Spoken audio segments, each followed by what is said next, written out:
Thank you for everyone being here. I'm with the Friends of the Ozark Research Center. It's a wonderfully highly conscious group here in Maine, and I was graciously invited to come and give a lecture, a discussion today about a lot of these secrets of ancient history, what is consciousness, energy, a lot of these mysteries that surround the universe and who we are.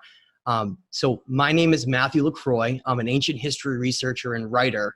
And I try to strive to spread as much information as I can about the nature of reality and these secrets of our past and a lot of the things that make up how we define the world around us. So it's wonderful to be here with everyone. What we're going to do today is have a 30 to 45-minute discussion, just going through a little bit of my background, some of these topics that I discuss. Ancient history, consciousness, a lot of the topics that a lot of the people in this room do as well. And then I wanted to have 30 minutes to 45 minutes of questions where we can get into some good discussions with everyone in here. I am a young researcher who is, as you can probably tell, very passionate about what I do. This is not my professional job. I just do this on the side because it's something that I really love, and it's something that I would hope someday I could do on a full-time basis.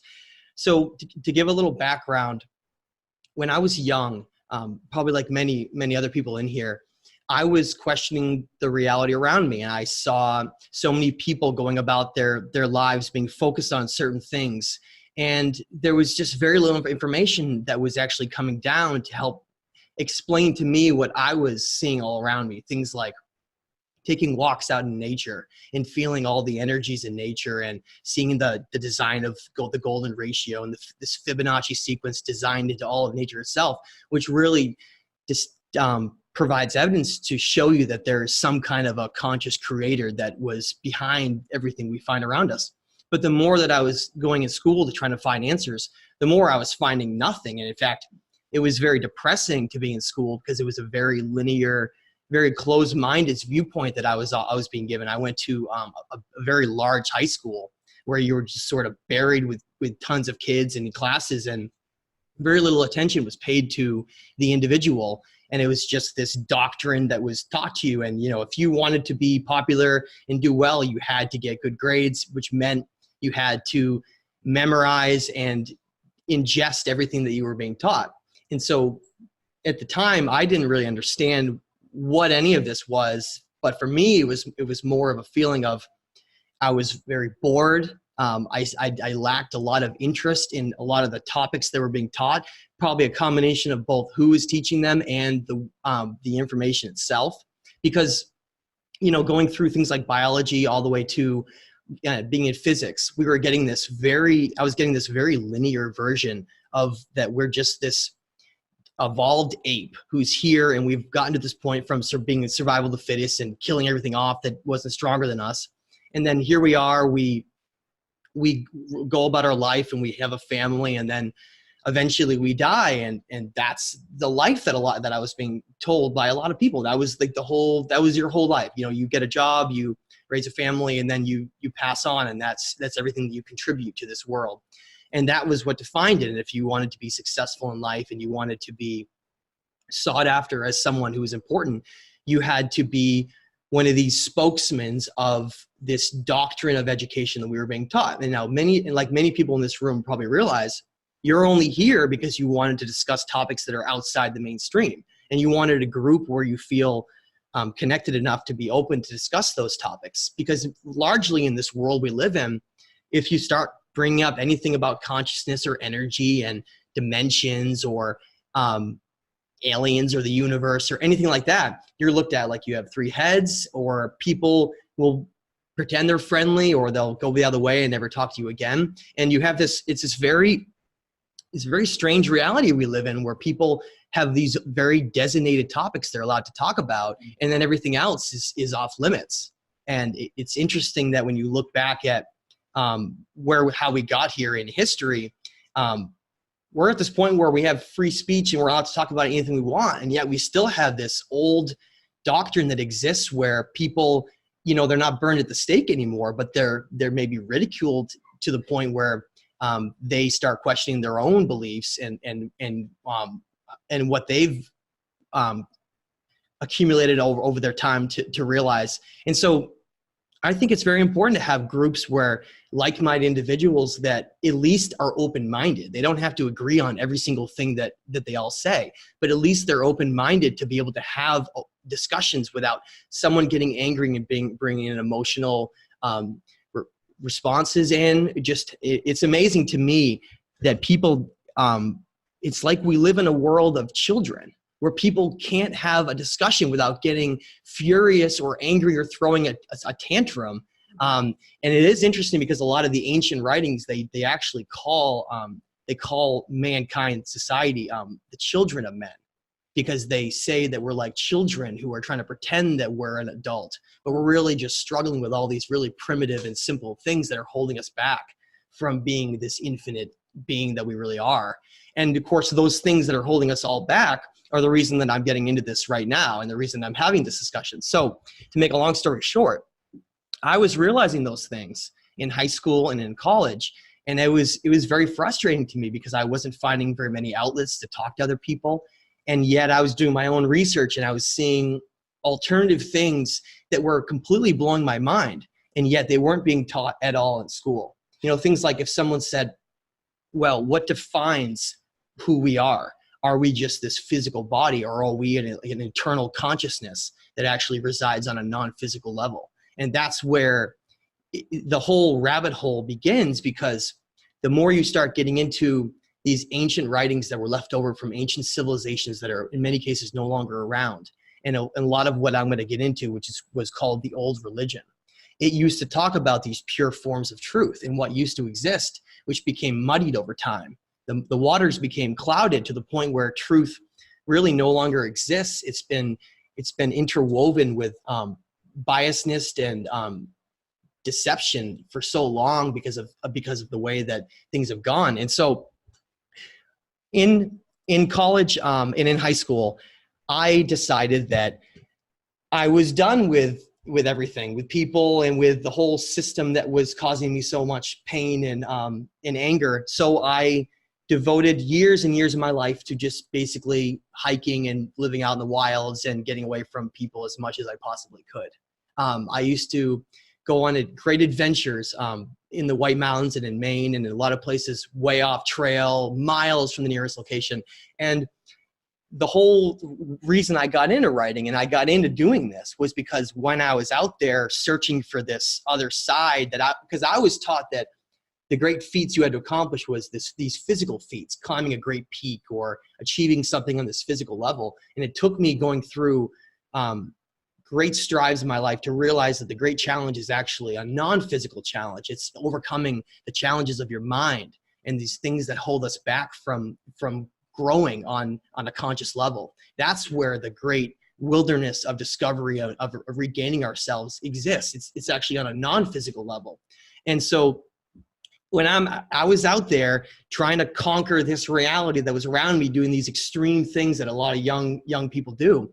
And I started to get into some really bad situations.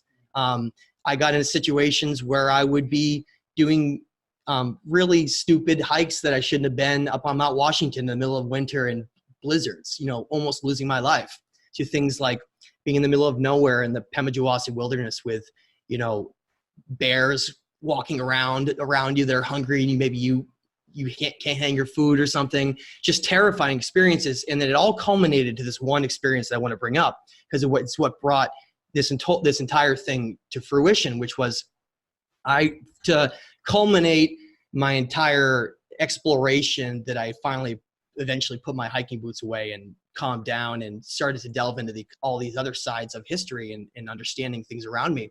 I once went on a great adventure out in the White Mountains, far from people, because I wanted to try to achieve that feeling of being in a place where everything made sense, where there was balance and harmony everywhere around me in nature, where there wasn't this push and pull of people all around me, that in cars and honking and noise and all these things that I felt were really distracting me from quieting my mind and connecting to this higher level.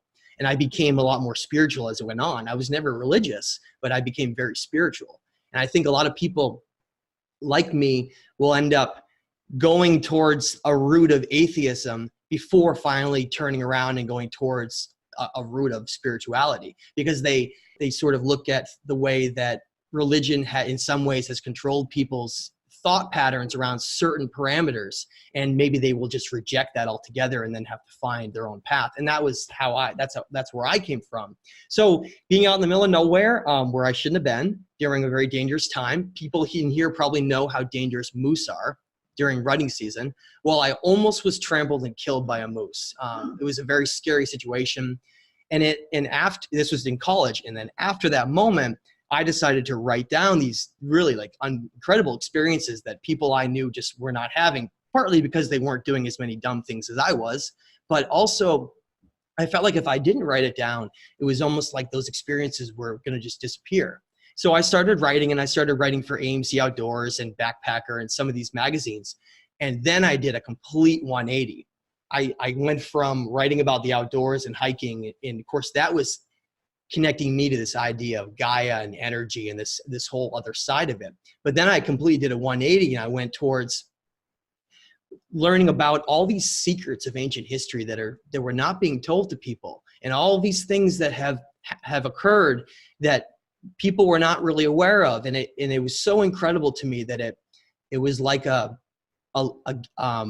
direction in my life that put me on a path.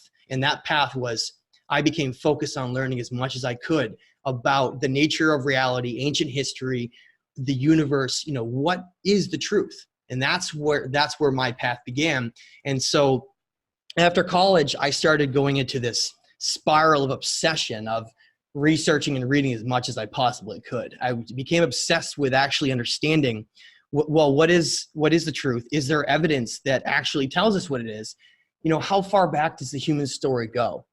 How old is human civilization? Where did everything come from? Where did philosophy come from? Money come from? Where did the knowledge of mathematics come from? Where did everything come from? Well, we take for granted the idea that maybe we've been taught, and we sometimes maybe assume that, okay, so some person thought up that idea, and then that idea was then progressed through society, and then it became a progressed idea in the population, and that's how it came about. But what if it wasn't that case? What if those ideas were given or maybe told to individuals? And so what we perceive as the rising of human civilization and the human origin story and what makes us us, what if there's this completely different story that exists out there that we're not really being told? And that's what led me down this long road of saying, okay, well, let's figure out what really happened. And so what I started to do was, like a lot of people do, they get into a whole bunch of books, they go online, and they just get completely lost in the weeds. There's just so much information that exists out there. It's like, I don't even know what to believe. I don't know if I'm being conned with this deception or what it is. So I decided very early on that I would base all my research on evidence. It didn't matter what it is. And if it wasn't direct evidence, it would at least be some non-direct evidence that connected and correlated with pieces that I was finding along the way. And so I started to study ancient civilizations and the writings that they left behind. I started studying what these mystics were writing about with spirituality and consciousness, and when religion became what it is and how all that occurred, and the story behind it, because there is a story. There's a story that's very unknown, actually, but from most, because the version that we've been told has largely been written by the victors in many cases. And I want people to remember that quote. In many cases, history has been written by the victors. So anyone who lost in a great battle or in some event in history, it was often perceived in a certain way that wasn't always necessarily true. And I give the example all the time of how, look at this paradigm shift that's occurring in our society with a holiday like Columbus Day. Now it's becoming Native American Day, Indigenous People Day, all these different names. Well, wait a minute. Well, now instead of having this hero be the holiday, now we're making the what used to be perceived as the non-hero has become the hero. It's completely flipped, hasn't it? And that inversion is exactly why I do a lot of the work I'm doing. Because the more you start looking into this, the more you find that quite a few things have been inverted to their opposite meaning. And it is actually quite shocking, because in some cases, you have to go back and relearn something and look at it from a fresh perspective.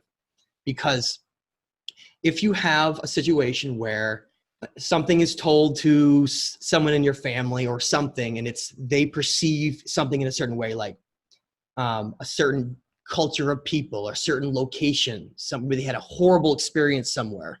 Whatever it is, that type of perspective on that information is passed down every generation to another subsequent generation. And that person's perspective is often derived from that generational understanding. Now, if that generational understanding is inaccurate, if it's perhaps not true, then that lie is simply just carried on over and over and over again until it becomes so ingrained within us that some people, even if they were told the truth and shown it, they'll just ignore it. They'll choose to ignore it because there's so many aspects of our reality and of our ancient history that differ from what we've been told, that a lot of it seems overwhelming if you were to sit down and try to talk to someone. Now, a lot of people that I'm talking to right now, this may not be quite shocking, but if you were to walk up to someone in the street and you were to tell them that their physical body, according to all the ancients and looking at the non-physical nature of our reality, is that we're really eternal conscious beings. We're just energy. And that this body really, all the ancients all said the same thing. They said that this body is just a vessel for us to experience a physical reality with physical consequences. Because if you don't have physical consequences, then it really doesn't matter what you do. But with physical consequences, it really matters what your actions are. Walking over to someone and handing them a book somewhere randomly might have a real action that may perpetuate and continue to something else later on. We don't understand a lot of times how our individual actions can then have that a butterfly effect later on in someone's life, because we don't always perceive how all those things chain together and connect.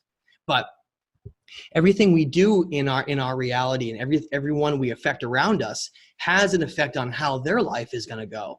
And so once we realize that, the latest book I wrote, called The Stage of Time, is called that because I feel like we're all actors on a great stage and that we all play a certain role. Some of us are bad, some of us are good, some of us are more neutral, and we all play a certain role, and most of us maybe aren't even really aware that we're playing a certain role because we don't perhaps understand that role impacts other people around us.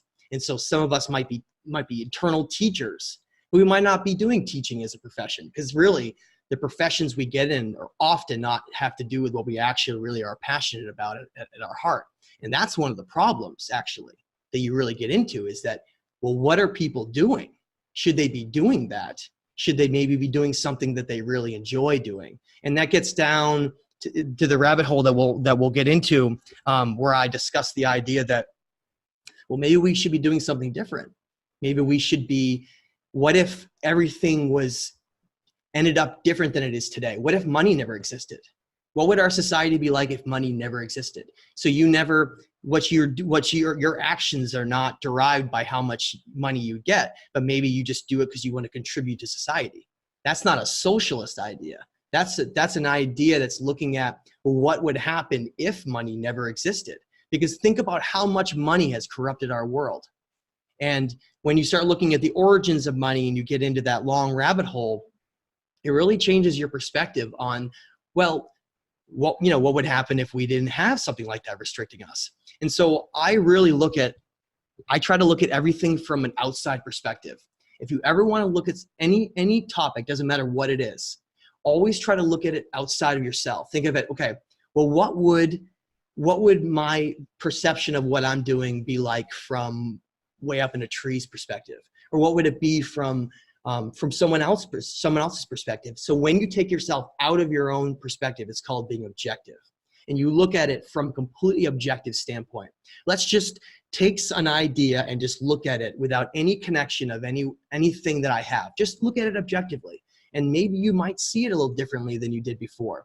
Because a lot of times the view that we've been given is derived from something that's, again, come from these polluting thoughts that can occur. Now, that's what's leading me into what all this is about.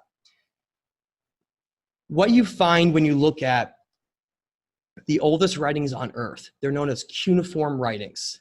Now, cuneiform represents the oldest form of writing that came out of the region known as Mesopotamia. Now, the Mesopotamian region is what we're told in school was where human civilizations emerged. Okay, and I agree with that.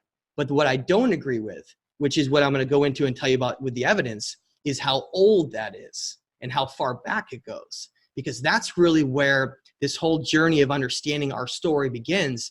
And understanding our story directly relates into understanding the nature of reality, because those civilizations mastered their understanding of reality. And they left behind writings to then have other societies understand. But the problem became, over time, competing interests decided that it would turn into a war of information, really. And so some pieces of information that were deemed heresy or were against these certain viewpoints were just burned or destroyed, and no one ever heard of from again. Give an example many people probably have heard of, the Library of Alexandria in Egypt. Okay, so the Library of Alexandria was an ancient Gnostic library that contained writings that were from when Egypt was first founded, from even in I state, even before the pharaohs of Egypt. Because what we're going to get into is the idea that the dynastic pharaohs of Egypt were not the original builders of the pyramids. And what we perceive as this progression of civilizations around our world is actually part of a multi-stage cyclical process where one of our most ancient civilization where these writings came from was largely destroyed. And that's where it gets really exciting, is the idea where, okay, well, either this person is totally crazy, or, well, what if that was actually true? And I'm going to get into all the evidence that really proves or strongly suggests that an event like that actually did wipe out a previous civilization that then left behind these ancient writings, that I include in a lot of my work, and which discuss everything that I'm about to get into. And the first piece that proves something like that, or at least strongly suggests it, is the idea, well, are there writings that in locations around the world that are now being told to us that are older than we're told? Okay, so let's start with what we're taught. There's a certain doctrine, like I said, that everyone is taught. And if you were to not teach that doctrine information, if you, for instance, were a professor and you were doing your own research and you came across some of these new discoveries that are being made in Turkey in a place called Göbekli Tepe. Has everyone heard of that? Okay. They're radiocarbon dating Göbekli Tepe, which means they take the existing structure and they find organic matter that is within that type of area, and they do extensive testing around that, and they can get a relatively accurate date of when that organic matter was there. Now, that doesn't actually age the stone, though. So you can't actually age a stone, which means any date that you get with radiocarbon dating potentially means that stone could have been created far earlier than even that. It only gives you like a snapshot understanding to give you an idea. Well, the reason why I say this, and I bring it up with the whole lens of a conspiracy, is the idea that this is all being uncovered right now. It's in some magazines. You can find it all over the place. Is the idea, well, here this site of Göbekli Tepe in Turkey is being uncovered. These massive T-shaped pillars that are 20 feet tall, talking all about these celestial events and movements and things that happened long ago. And they're dating this site at and this isn't being disputed right now. This is being accepted. They're dating it at 11,600 years old. Okay. Some people be like, big deal. Okay, fine. But here's the problem. People like me don't forget what we were told and taught. And that is, if you open up your book in school and you look at it, human civilizations are 6,000 years old. That's what everyone is taught. That is the standard. And like I was getting back, I mentioned it. If you're a professor and you're looking into Göbekli Tepe and you find this information and you decide you want to weave it into your discussions, you will be either you can be or you will be fired, because you have to teach the educational doctrine that was set up a long time ago. Does someone really want to go through their entire life getting accreditation as a teacher and getting all those degrees just to lose it all by risking trying to put in, you want to go out there and fight for truth and be a good teacher, but then you lose your job and you're no longer a teacher. And that's the same thing that happens in archaeology, the same thing that happens in any modern academic field. If you try to go outside the mainstream and it's something that challenges this doctrine, you're usually laughed out or ridiculed or something comes up. And that's the the battle that's going on right now. And that's why so many people are starting to distrust things like the news and things like some of the information that's coming down. People are starting to question it. People are starting to look for alternative sources of information. And that's the purpose behind this, is because all of this evidence has been coming out over the last 20 years that's completely challenging this narrative that we've been taught.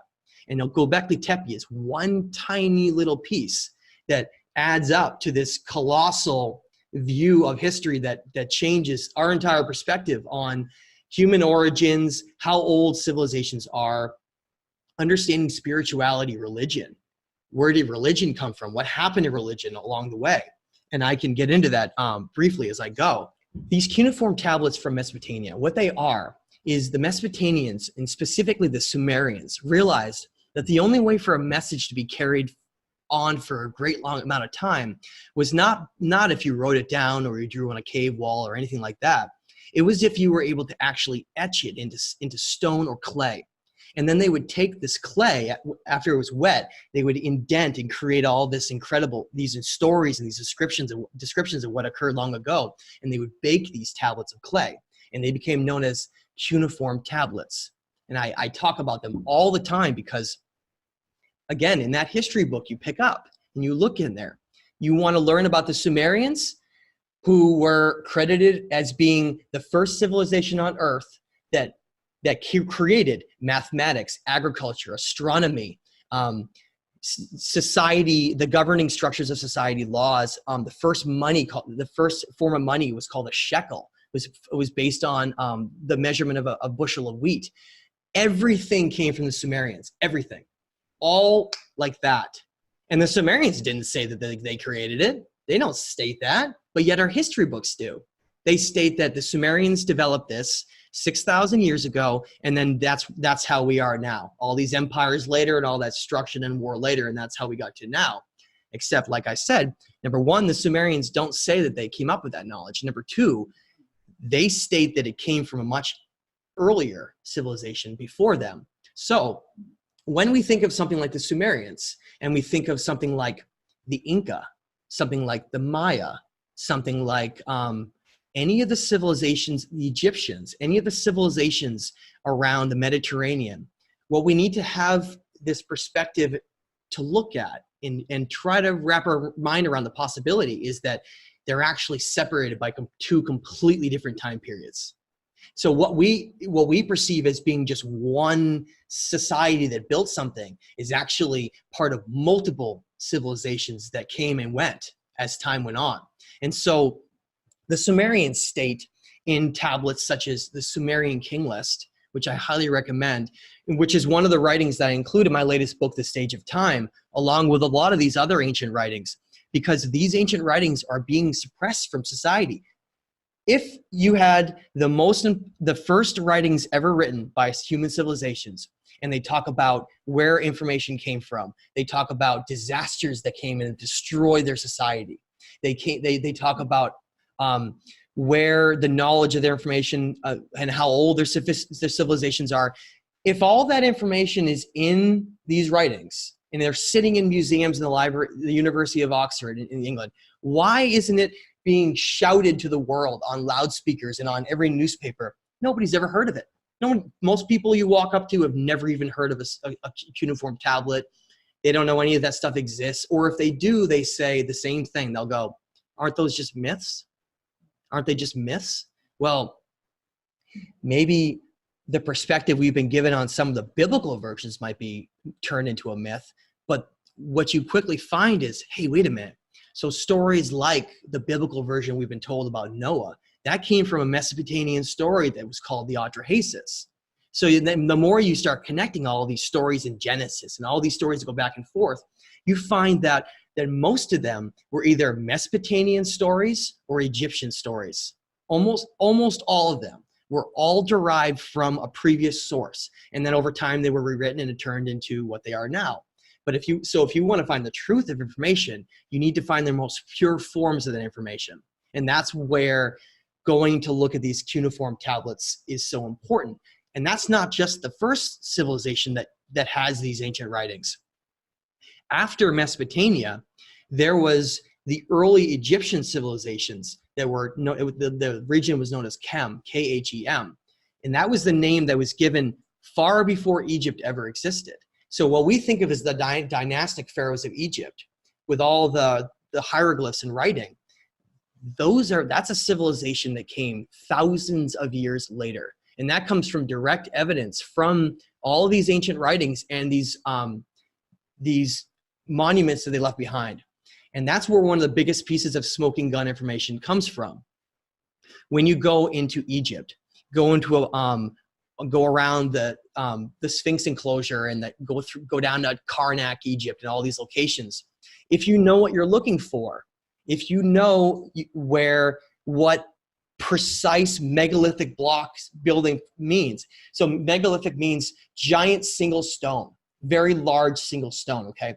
And so what you find in a lot of places like in Egypt is you find this incredible perfect building on the bottom, lowermost level in Egypt, okay? And you start noticing that it's this perfection to it, that you can't even fit a human hair or a piece of paper through it. Has anyone seen some of this building before? Okay.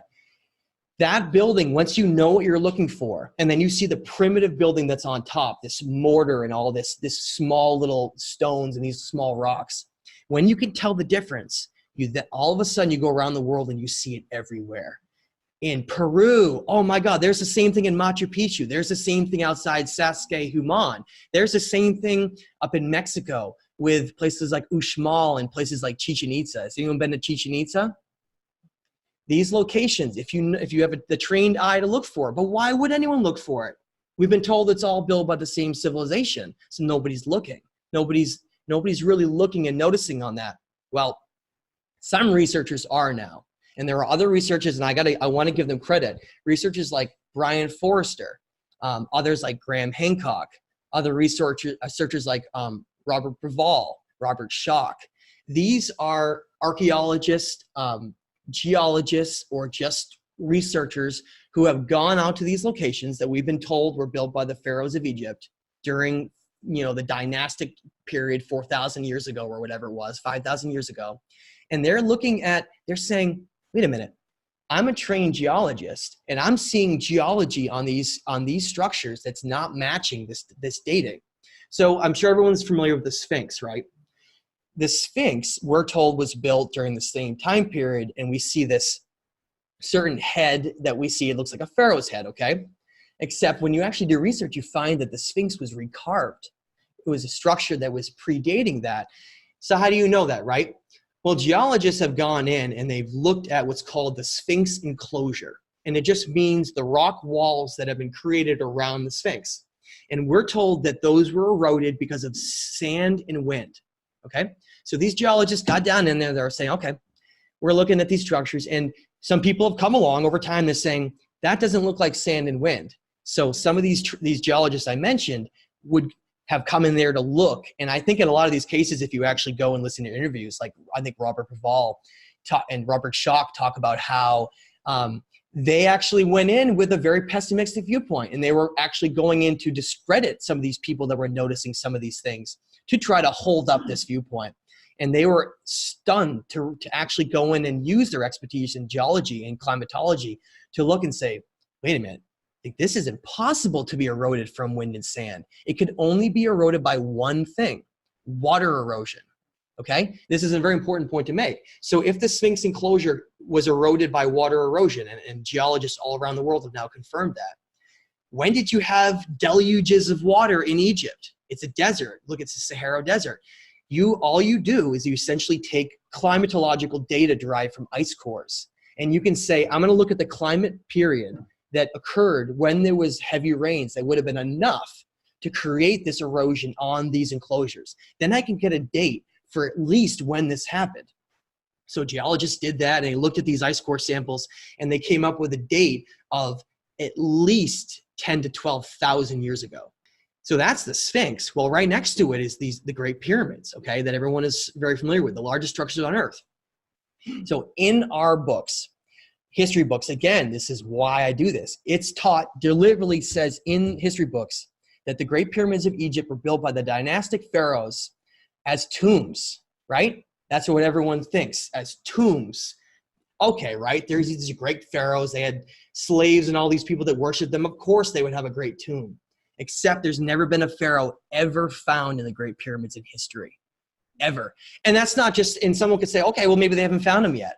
No, we know where they're buried. All of the pharaohs of Egypt were buried more than 400 miles to the south in a place called the Valley of the Kings.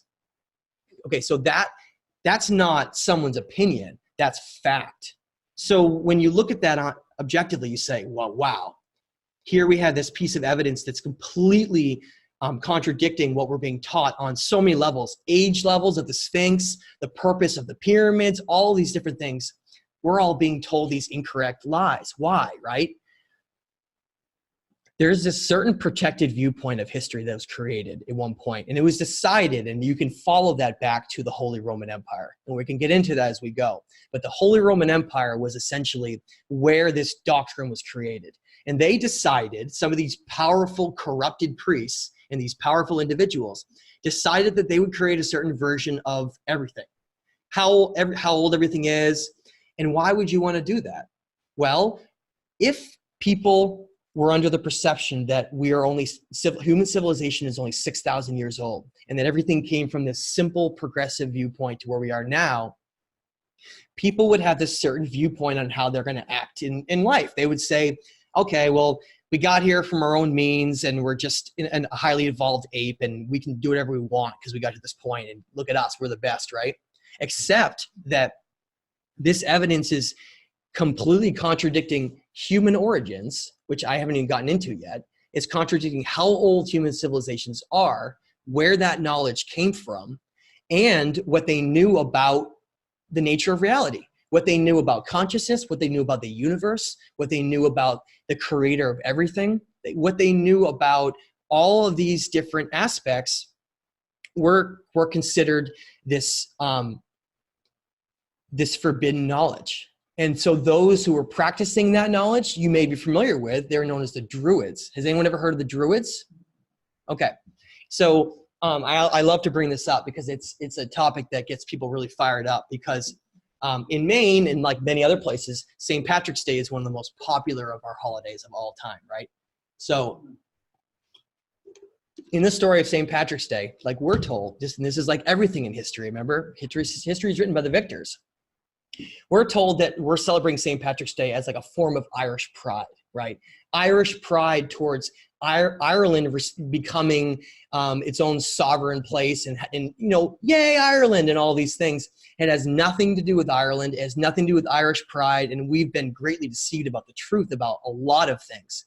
From Christmas all the way to St. Patrick's Day, there are so many holes in these stories that have been turned into just a way for us to spend money, us to be somewhat controlled in our mindset. So I want to tell you the truth about St. Patrick's Day, and it's going to change your entire perspective possibly on all of this, because you'll understand why this information became forbidden and how this whole thing got started. So a lot of the Druids are demonized as being some kind of a group who were living in caves that were doing blood sacrifice stuff, right? That's what they're portrayed in a lot of media as. That's a deceptive viewpoint of the Druids as this very strange, cultish type of group. Whereas what the Druids really were was an ancient group who used to practice what was called the Old Religion. And it went back to before the Library of Alexandria to these ancient Gnostic writings that were derived from even earlier sources. Now, Gnostics, people know Gnostics, that word Gnostics? The Gnostic writings are the very first versions of Christian writings. They're where it all came from. If you want to go find the most pure versions of Christianity and what came before, it's called Gnosticism. And the Gnostics had all these different books that they included in their information that were just left out, like the Book of Enoch. I don't know if anyone's ever heard of the Book of Enoch. And these are all Gnostic writings. And so what happened when the Holy Roman Empire was formed? Remember, it used to be called the Roman Empire. But when Constantine, the head of the Roman Empire, while it was collapsing, they realized they needed to do something because the entire Roman Empire was collapsing. So they decided this is a brilliant idea. Constantine reformed the Roman Empire as the Holy Roman Empire, which means that before it was the Holy Roman Empire, if you were a Christian, you were burned at the stake. After they became the Holy Roman Empire and they adopted Christianity, if you weren't a Christian, you were burned at the stake. They completely flipped it on its head because they essentially took over Christianity. It turned into the branches of the Catholic Church, the Christian Church, and the Protestants. They essentially these branches of Christianity, but it all came from these pure forms that came much earlier. And essentially the Holy Roman Empire decided to create their own narrative. So they created a doctrine of human history, religion, and all these different aspects. And that doctrine wove its way into the fabric of where we are today. Now, remember getting back to St. Patrick's Day and the Druids, right? What happened to them? Well, the Druids were one of these last groups that was literally being hunted down by the Roman Empire. I don't know if people know that, but the Roman Empire was going, that's why they burned the Library of Alexandria. That's who burned the Library of Alexandria down to the ground. The Roman Empire invaded Egypt and destroyed everything, stole all their writings, and then they went through and they continued that conquest all the way up through the ancient world, because their idea was very simple. If we can control religion, then we can essentially control the message. That was their whole idea. And so they went through traveling around and found all these ancient Gnostic writings and anything that predated the Christianity version that they had created, and they were burning them all and destroying them all. That's what they were doing. So here are the Druids being hunted down like all these pagan groups were. And what was happening to them? They were being stoned to death and burned to death. I'm sure you've seen countless things on TV and media and in books where someone is coming out with this alternate idea, and then the people are saying, burn them, and then they're stoning them, and it's this mob that was created. Does that mean that person is being burned at the stake because they had ideas that were truly wicked and shouldn't be told to people? No, probably not. It was because it was against this doctrine, and that doctrine was so heavily ingrained within us that now when you're talking to people today, unless you show them direct evidence, most of them will decide to completely ignore what you're saying because it's very difficult reforming aspects of reality. Now, so the Druids, they were one of the last groups on our entire world, one of the last groups in history that was basically in hiding because they were trying to protect what was called the serpent knowledge. Does anyone know about the significance of the serpent? Okay. They were called serpents, snakes. I'm sure you know that. If you look at any St. Patrick's Day event, you see green snakes and everyone's like, oh, that's fun. Snakes are being killed by St. Patrick. Well, this is how this whole thing goes down. The serpent all throughout history has been this aspect of that's been demonized. The serpent has always been the evil one. Ever since the original sin in Adam and Eve, it's been this idea, this evil serpent gave Adam and Eve knowledge and it's this evil figure, right? All throughout history. So anytime these ancient teachings that came along that taught what was called the old religion, they were considered serpent worshipers, serpent cults, because knowledge, the serpent was considered a great symbol of knowledge. It was considered a great symbol of wisdom. It had to do with a great transformation that it can occur, and the serpent was considered a symbol of essentially. Have you ever seen the symbol, the caduceus symbol, the medical caduceus symbol that's on every hospital? That's a serpent interwoven with wings at the top. If the serpent is so evil, what is it doing on our most prestigious medical institution? I ask you that. Take a completely different look at a lot of these aspects of history.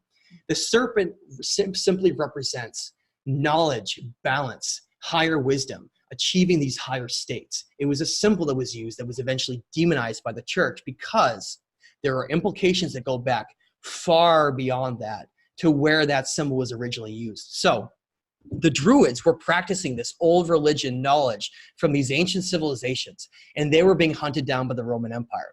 The last stand they had on the whole planet was up in Ireland, Wales, and the area of England. That's the last stand that they had been hunted down, and there was the last place that they were around. They were the ones who built Stonehenge, the Druids, okay? They were part of the last culture, one of the last cultures that practiced what was the old ways, understanding what the old ways were. and they were being hunted down. And essentially when that group was eradicated, we lost pretty much the last group who really understood it. And then the Freemasons came along, and they pretty much, I considered them to be the last progenitors of that knowledge until even they became somewhat corrupted over time. But to the story of St. Patrick, I gave you a little background there.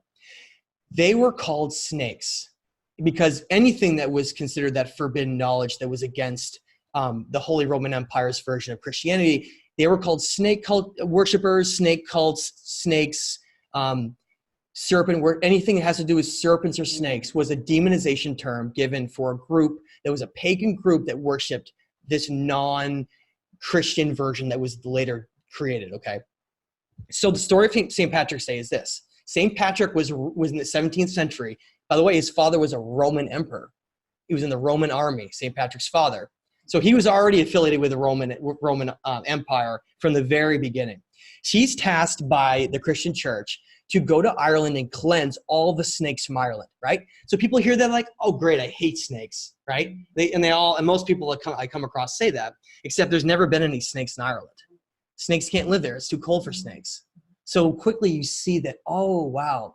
So a lot of these terms, the reason why people have such trouble with understanding the past is that it's hidden within symbolism, hidden within these metaphors. They were describing, it's a way to describe multiple things in one way, where you can have a symbol. And so the serpent was this great symbol. And so St. Patrick was tasked with eradicating the remaining Druids and pagans from the entire Ireland and that entire region. And so we think is this happy thing about Ireland, when really they were going in and essentially murdering and kicking all of the remaining Druids out, which was the last of this ancient Egyptian knowledge. Remember, Egypt had been conquered by the Roman Empire. All of those, we don't think of it that way, but all those ancient civilizations and those cultures, a lot of them were wiped out. And then whatever writings remained were either burned, destroyed, or perhaps protected and remain today. And that's what I fight so hard to protect and talk about, is these ancient forbidden writings. So St. Patrick went to Ireland and he ridded all the snakes from Ireland. And that's the story of how the great knowledge of our world was essentially lost. After the Druids were wiped out, we had this reset of information. And over time, these old ways and this old information, these pure spiritual teachings and these teachings that had us allowed us to understand our past, where we came from, our place in the universe, those were suppressed, destroyed, covered up, to where we are today. We live in this very materialistic world where we see God and spirituality as more like something that we just take advantage of, rather than something that we should be really be privileged that we are who we are, and we should be stewards here. We should be looking after this incredible planet that we call home, and this unbelievable universe full of infinite varieties of life and star systems. And what are we focused on? All these really simple, deceptive ways that keep us locked in that mentality. Just because honestly, I come across all this information, and then there's a lot more of it. And I tell people, and some people come up and like, why don't people know this? People don't have time. People's lives have been completely consumed with time. People don't have any time. People don't know that there's something that they don't know. Or if they do, they're not sure about it, or maybe they were looking into it and someone told them that, that they're crazy, and then they give up on the whole thing because they have no support, so they never look into it again. We have to understand that the whole idea of integrating new ideas is dependent on the support system that we have around us, and whether or not we're able to actually change our ideas of certain things by what evidence is telling us. I mean, do you think that it's really, is it fair and balanced that all this new evidence that's coming out that's rewriting the story of human civilizations is not being told to people? I mean, don't people deserve to know what the truth is, even if that was something that could disrupt the paradigm that we have? I mean, think about what people do. People get up, they spend most of their lives working, and then the last maybe few years that they're retired, maybe they're so exhausted from a lifetime of working that they don't do much. They sit around and then they die and it's over. And it's this sad, sad life. Whereas some of those same people could live an incredible life of understanding, this world around us and who they really are, and connecting to these higher conscious states and this non-physical world that exists all around us that we really can't perceive. And the reason that we have trouble perceiving that is that we only perceive 7 colors in the visible light spectrum. That makes up our entire reality around us. And we only perceive things largely in what's known as the 3rd dimension. That is the dimension where matter becomes physical, okay? And I want people to wrap their heads around that, because what we have to understand is what the ancients say, and what a lot of metaphysics says about our universe, is that there are at least 9 different dimensions. And we're in the 3rd dimension right now. Okay, that's where everything becomes physical. So we're having a physical experience as non-physical beings in this reality, okay? However, there are dimensions below and above us. So when we think of concepts like heaven and hell, it starts to make a lot of sense when we try to perceive dimensions above and below us, things that are beyond us. And the idea of when you die, where does your energy go? Is it a reincarnation state where you come back in and live another life again to learn lessons? That's what all the ancient civilizations talked about, is that we're here simply to learn lessons, and we're here simply to grow on a spiritual level, and that we do need to conquer the physical world and become healthy and understand physical distractions and physical problems that we come across. But in many ways, they also say that the physical world can become the greatest distraction of all. And they had words for it. They called the physical world Ka, K-A, the ancient Egyptians. And the non-physical world was called Ba, B-A, and it represented spiritual and creative energy that exists. And so what the ancient Egyptians talked about is how all these dimensions exist around us that are non-physical. And there are beings that exist in those dimensions. And we are constantly being bombarded by what religions have later termed angels and demons. And in many cases, when people are channeling or receiving messages or influences, we're susceptible to whatever exists outside of our realm of our perception. Because again, this is just one dimension that exists with at least 9 around us, mostly higher dimensions, meaning non-physical dimensions. So when we think of, some of these angels that we think of in our history, some of these gods, were they somehow these wisdom bringers that imparted this knowledge? Well, that's what the Sumerians say. They say that the knowledge came from heaven, from above, and that they were actually instructed to create these civilizations based on these certain moral laws and codes. And I encourage everyone, if they reach the stage of time where they're doing research, there's 2 very specific tablets that talk all about this. They're called, one of them is called the Legend of Etanya, and the other one's called the Code of Hammurabi. The Code of Hammurabi is a massive cuneiform stela from this great king named Hammurabi in Babylon. And Babylon was a great city in Mesopotamia. And Hammurabi states in this tablet that he was given all of these instructions from this great god Shamash to rule over the people. And he was told that he was going to be their architect. And he was given all of these instructions and moral laws to follow for how society would be run. So you look at that and you're like, wow, like that's amazing. But is there anything else that actually backs that up? Well, then you go look at something like the Legend of Etanya, which is a Mesopotamian cuneiform tablet that came from a completely different region than Babylon. And it states almost the same thing. Etanya was a king that was, and this is what's absolutely amazing about it. It specifically states that Etanya was the king that was chosen to be the first king after the destructive events that I'm going to talk about really briefly occurred to create the new world. So when I mentioned that there was 2 different distinct time periods in human civilizations, at least 2, the Maya, the Yugas, through the Vedic texts and the Indian ancient stories, and you look at the Maya and the Hopi, all the way across through the Aztec, they all state that there have been these very distinctive cycles of when there was civilizations that were destroyed and then it reset and was over and over again. And we're in either the 3rd, 4th, or even 5th age of mankind.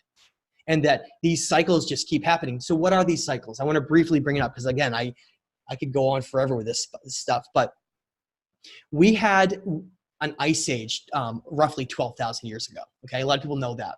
And where we're sitting in this room was over a mile of ice on the ground. Now, when people wrap their heads around this concept, there has always been relatively the same amount of water on Earth that there is now. So if you have a tremendous amount of ice locked up in glaciers, then you can't have that water in oceans, right? And the same thing can be true vice versa. That's why the concern right now is that when we have these last glaciers that are melting during this time of warming before we probably change to the other cycle, is that that water has to go somewhere. And what's the worry is that some of these cities and places that are built along low-lying areas are going to flood, right? Because the oceans are going to come up. Well, what a lot of people don't know is that 12,000 years ago, the ice age that we had on the Earth was so much more dramatic than what we perceive now as ice, that most of the northern hemisphere was locked in ice sheets. The ice sheet that was above our head was called the Laurentide ice sheet. And that was 1 to 2 miles deep. And that's what Cape Cod down to Long Island is off New York City. That's a giant glacial moraine. That's how far south the glaciers retreated to, or got down to, before they retreated again back north. So that means that, what does that have anything to do with ancient civilizations, right? When we look at how that ice age ended, when we look at evidence, we get a far different picture than what we're told. We're told that the ice age slowly melted, and then things progressed to what was called the Holocene. Okay, the Holocene was what came after what was known as the Younger Dryas. The Younger Dryas was a time period that was representing the end of the ice age. Okay, which led to the much more smooth and balanced climate of the Holocene. I mentioned ice core samples before.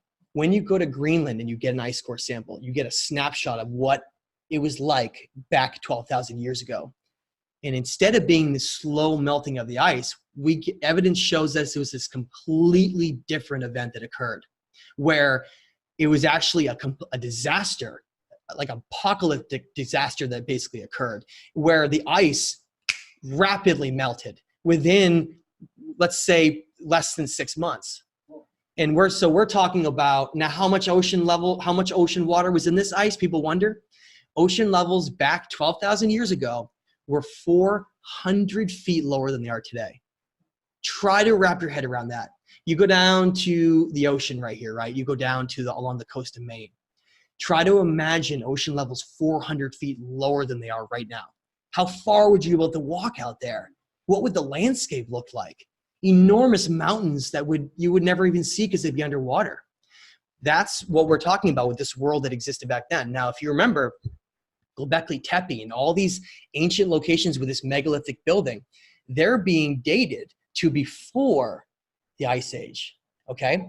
So when you look at Göbekli Tepe, you look in this location in Turkey, I bring it up a lot because it's a prime example. They're doing these archaeological digs where they dig down through the layers and they say, okay, this layer represents this time period, this layer represents this time period. Well, what they're finding is the lowest layer, but before 11,600 years ago, when they're dating these big structures that were built, this temple, they're finding that yes, people were hunter and gatherers. They were nomadic. That's true. But within a very short amount of time, potentially a year or less or whatever it was, these hunter-gatherers all of a sudden became sophisticated. They had laws, they had agriculture, they had all these building practices. Where did they get it from? If we're told that this was all just designed through slowly people came up with these ideas and then they passed them on to other people, why do we have these individual locations that are separated by vast oceans around the world where this sophisticated building that completely contradicts what we're told? Like in Peru, where we're told that the Peruvians, the ancient Inca, built these temples and structures all at the same time. Yet, like I said, all these other structures around the world, this precision megalithic building is on the very bottom and the primitive building's on the top, totally backwards. Because if you have a progressive system of evolution, you would have the most primitive building on the bottom and then the sophisticated building would be on the top. All around the world, Imperial Palace of Japan, all the way to Angkor Wat in Cambodia, all the way through the Indus Valley and some of these civilizations in India, through Turkey and along the Mediterranean coast, Egypt, all the way down to Sudan and across the world to Peru and Bolivia and up through the Maya and Inca. We find the same thing. There was once, evidence strongly shows that there was a global civilization that once existed. Not like we have today with cars and things like computers, but a global seafaring civilization that was more advanced than we are in understanding the cosmos and energy and understanding the nature of our reality. They were way more advanced than we are. And this is where it gets truly amazing. When you plot each of those locations, of those sophisticated, I call them the megalithic civilizations, when you put them on a map and you pull them up, each one of them is found in a very specific location on the earth. It wasn't that they were just randomly built where they were. It actually had nothing to do with them just finding water in a hospitable location. It had nothing to do with that. You think, well, why would they build it? The reason why they built it and the locations they built them explains, it proves the sophistication that they had. Has anyone heard of a ley line in here? Okay, so you guys have all heard of ley line. Ley lines represent these energetic convergence zones that exist around the world, where our world is not just this dead planet where we're all in this material world and we all die. It's all energy. Everything is derived from energy. And Earth has been known as Gaia. It is this Gaia energetic place. And its energy is created from what is called electromagnetism. Now, electromagnetism is created from the body of an object through its mass. So you have like an iron ore spinning in the center of a planet, and it creates this electromagnetic grid that goes around the earth. And that's what protects us from incoming solar radiation and all these cosmic things that bombard a planet.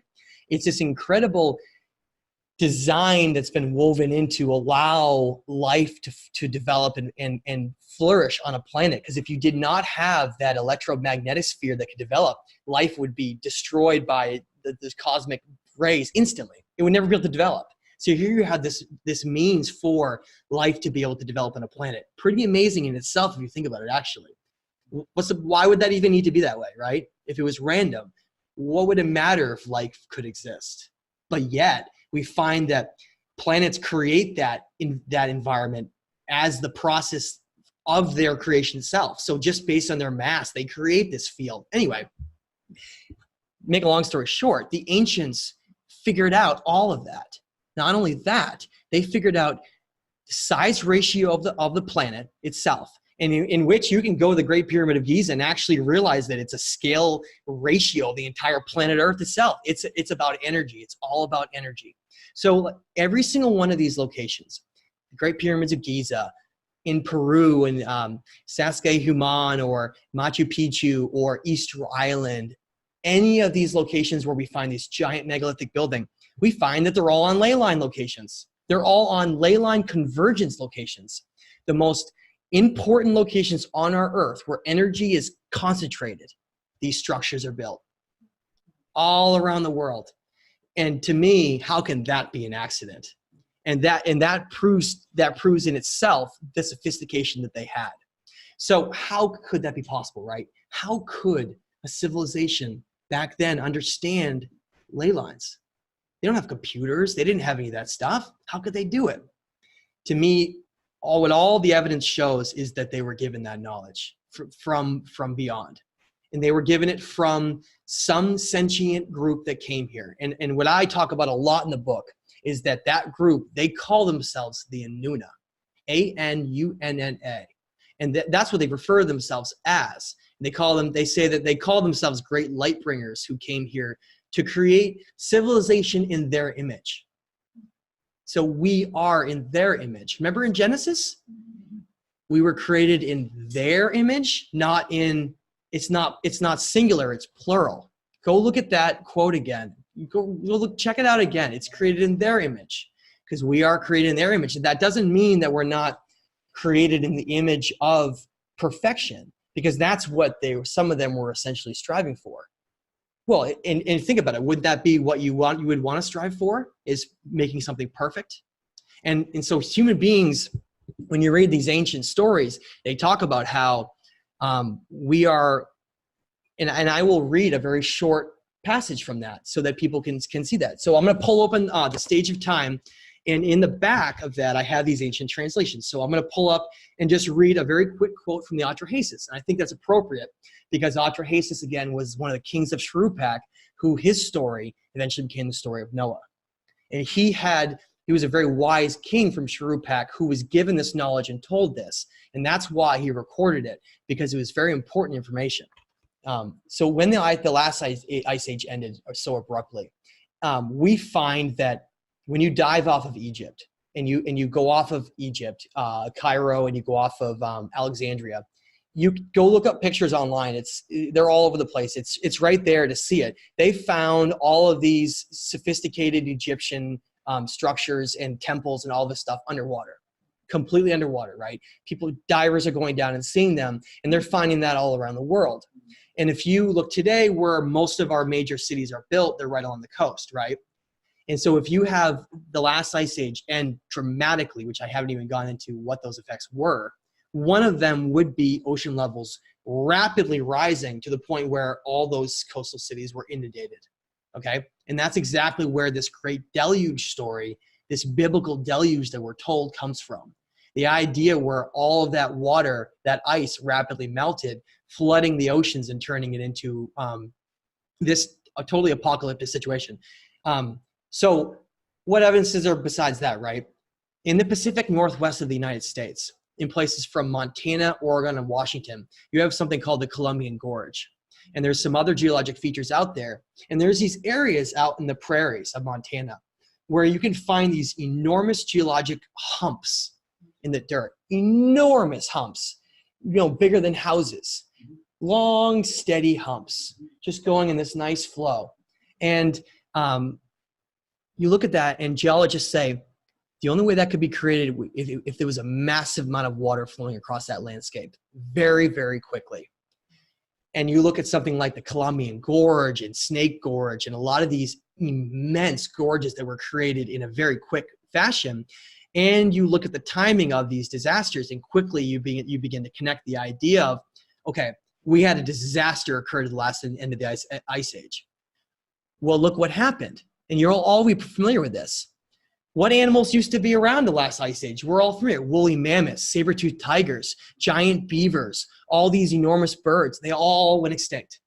And we're told that a lot of those went extinct from overhunting and from climate change, which climate change is true. But in this case, climate change represents a disaster. They have found woolly mammoths in Siberia that are completely frozen with food in their stomachs. So we're talking about an event that the climate shifted so rapidly to end the last ice age. It shifted so dramatically that it not only fluctuated the climate so significantly that we lost, it was like nothing we can even perceive now, but you had things like deluges flowing across the landscape, tidal waves, because at the same time, we have to understand, well, what is causing this melting of the ice caps? And the answer that keeps coming up about how the cyclical nature of these civilizations destroying is the sun. The sun seems to keep going through these cycles of where it gets very, very hot, then it flips and it goes through a cooling phase. That's called, that's a minimum and a maximum solar radiation that can come down to the earth. And those cycles always occur naturally. That's something I really want to throw out there. But that doesn't mean that human beings aren't pushing a natural cycle forward quicker. But it does mean that this cycle that's occurring right now is part of a natural process that has been going on over and over and over again. And so when the sun goes through these events where it will strip a planet of its electromagnetic grid, and that's what creates all these problems. If that solar radiation can get in enough, it can disrupt and destroy that protective layer, and then it can actually get into the earth and cause melting of glaciers and the climate to shift and massive earthquakes and tsunamis and volcanoes to go off. And if anyone is familiar with Plato, I'm sure many people are familiar with the philosopher Plato. In the Timaeus and Critias, he talks about how there was a great civilization called Atlantis who was destroyed by cataclysms during the same time period as the last ice age. So where does that all connect, right? Well, Atlantis, if we connect to it with ancient Egypt and all of these ancient civilizations around the world, evidence shows that that is what the global civilization once was. It was those civilizations, and they were wiped out. And what remained of them, the few that actually survived, tried to restart civilization again by providing knowledge to some of the people and giving the information. But that by the time that occurred, so much information was lost that it became more and more primitive rather than more and more advanced. Okay. And that's, so just picture this, picture something like in Peru, some of these ancient temples being a lot older than what we've been told, and disaster occurring where they're wiped out and it's just strewn all over the place. And there's just these pieces left, right? And then another indigenous culture that survived, who knows how to survive off the land and can survive difficult time periods. They find those ruins, not us, they do. Then they find some of these writings and some of this knowledge, and maybe they're told some of this information from someone they meet, and then they try to mimic it. They try to build it again, just like in Egypt, with all the hieroglyphs everywhere, with building these structures. They tried to mimic, but they couldn't do it. And that's why the building is so primitive compared to the more advanced building that's below it. So I want to read a quick passage, and I want to, because I know I've gone way over, I want to end on the human origin story in here and the passage that comes out of the Atrahasis, because it really is incredible to actually read these ancient writings and to see what these cultures talked about back then and to see why this information is so forbidden today. So tablet 1 of the Atrahasis, I'm going to read just this one passage. It comes, and this has been translated from a combination of Stephanie Daly and George Smith, starting in the late 1800s, and they are Syriologist experts. And so I always strive for the most precise translations possible. I feel like evidence is what matters in this day we live in. So tablet 1 of the Atrahasis states, when the gods instead of man did the work, bore the loads. The gods' loads was too great, the work too hard, the trouble too much. They took and cast the lots. The gods made the division. Anu went up into the sky, and Enlil took the earth for his people. The bolt which bars the sea was assigned to far-sighted Enki. When Anu had gone up in the sky, and the gods of the Abzu had gone below, the Anunnaki of the sky made the Ajiji bear the workload. The Ajiji gods had to dig out channels, had to clear the channels, the lifelines of the land. For 3,600 years, they bore the excess. Hard work day and night, they groaned and blamed each other. Come, let us carry Enlil, the counselor of the gods, the warrior from his dwelling, and get him to relieve us of our hard work. Now, cry battle, let us mix fight with battle. The Ajiji set fire to their tools, put aside their spades for fire. When they reached the gate of warrior Enlil's dwelling, it was night, the middle watch.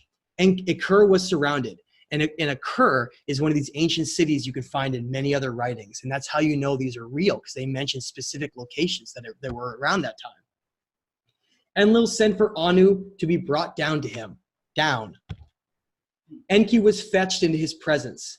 Anu, king of the sky, was present. Enki, king of the Apsu, was present. Apsu is another name for the underworld. All of the great Anunnaki were present. The Ajiji declared, every single one of us has declared war. We have put a stop to the digging. The load is excessive. It is killing us.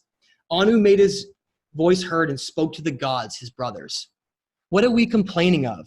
Their work was indeed too hard, their trouble too much. Ea made his voice heard and spoke.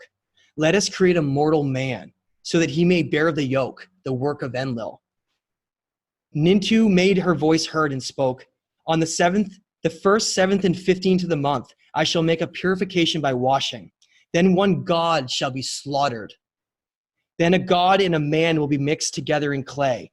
Let a ghost come into existence from the god's flesh, and let the ghost exist so as not to forget the slain god. Now, what do you think a ghost means? Consciousness. We were created, and then consciousness then assumed into that body. That's what we are. We are eternal energy that is consciousness. And so they created this body. And at first, according to these writings, they failed many times because our consciousness has to be in a perfect body. We desire perfection.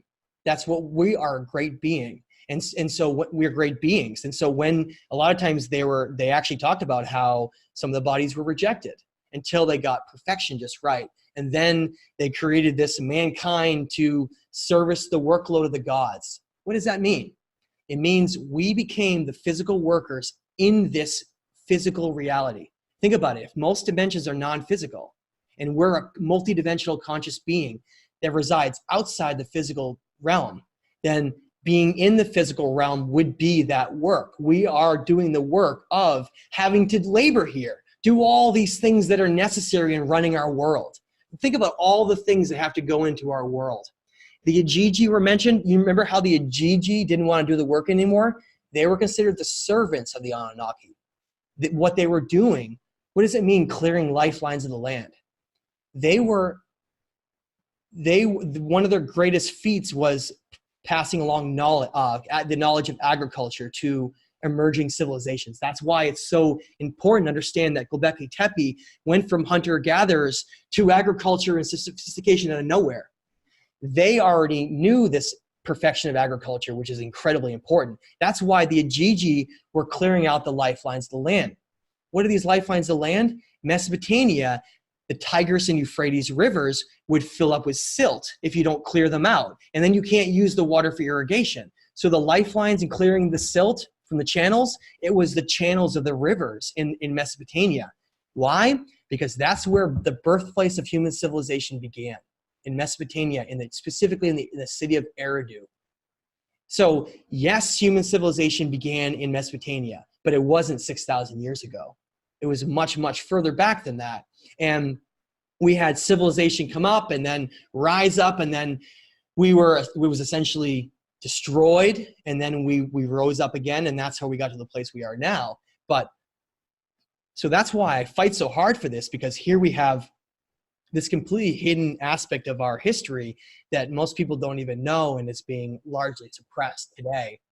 And it connects to every aspect of what we have in our world, to who we are, where we come from, what exists out in the cosmos, what the nature of reality is. So I just want to throw out one last thing out there for people to wrap their mind around. Has everyone heard of chakras? Okay. Chakras represent these internal energy centers of our body, where if you raise your vibrational frequency high enough, you can go to a new chakra. And it simply means all we are is energy. And this physical body is a representation of how our energy is going to go. So if you're overweight and you don't do a lot of exercise, you don't eat well, you're going to have a really low vibrational frequency. You're going to exist in your lowest possible chakra you can. Why does that matter? Well, every chakra represents, as you go up the color wheel, represents a higher vibrational frequency. The chakras perfectly mimic the 7 colors of the visible light spectrum. And this is where people get in, they look at this and they say, wow. Human beings have these chakra centers inside of us along our spinal cord, okay? That's what all the ancient wisdom mystics talked about. If you live a certain kind of life, this is what it always was, you will get wings. That just means raising your vibrational frequency up to reach higher chakras. That's all it is. That's what the medical Caduceus symbol is. That's all it really is, it comes down to.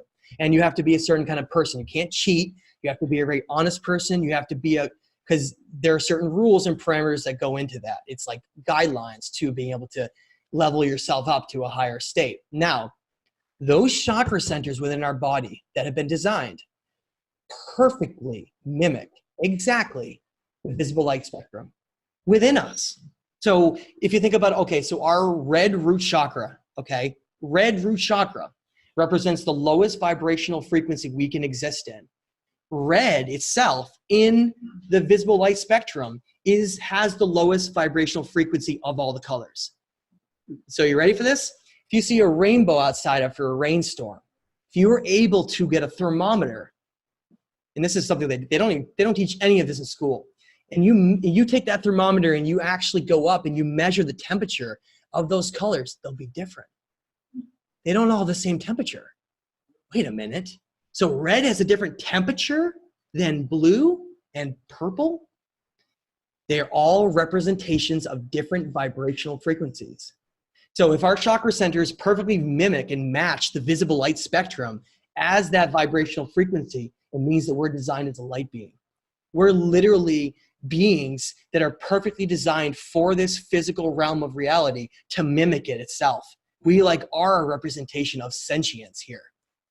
The more advanced we get, the more connected we get with everything around us. That's why so many people seem different. And you get around some people, you're like, wow, I love your energy, versus some people are very chaotic and they pull you down.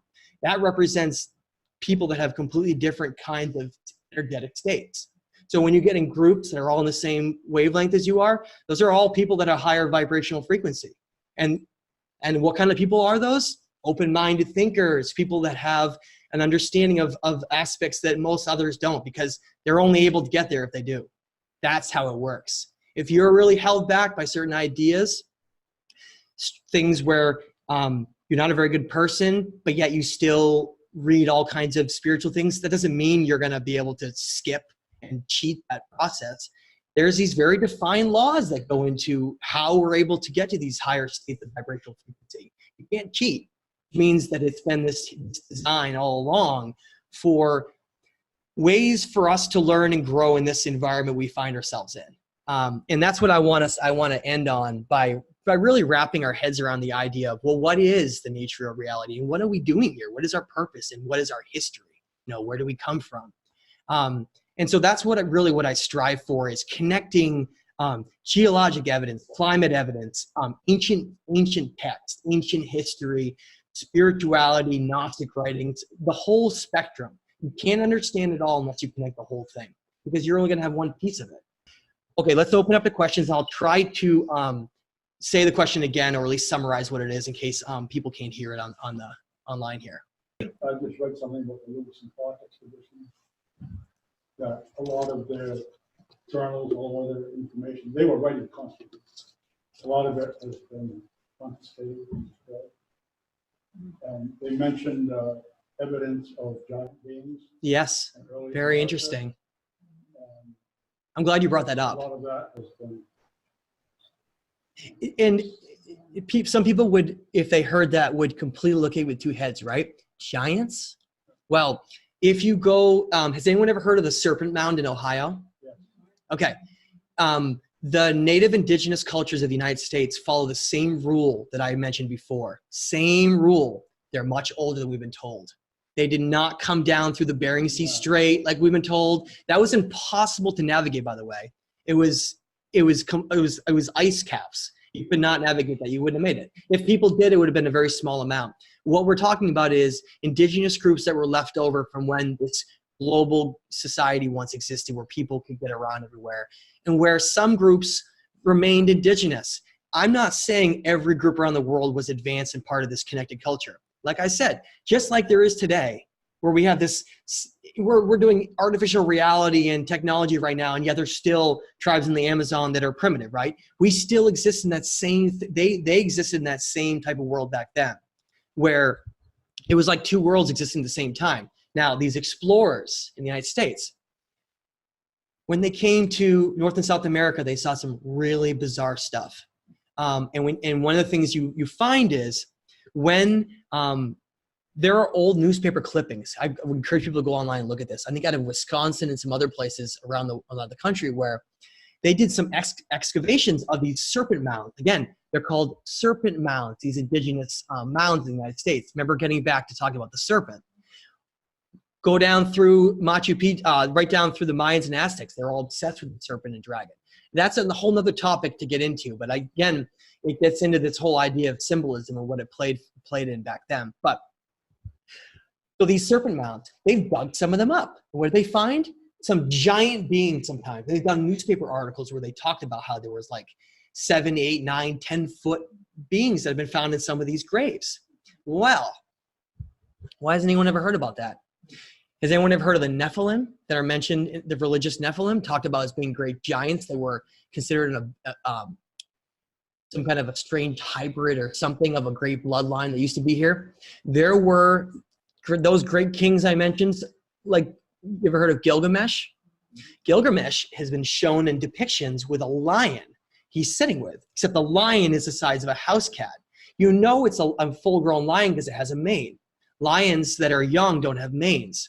So go look at pictures of Gilgamesh and other kings. They have like these lions that are the size of house cats. How's that possible? Well, there used to be ancient bloodlines, and some humans back in the long time ago were much, much taller than they are now.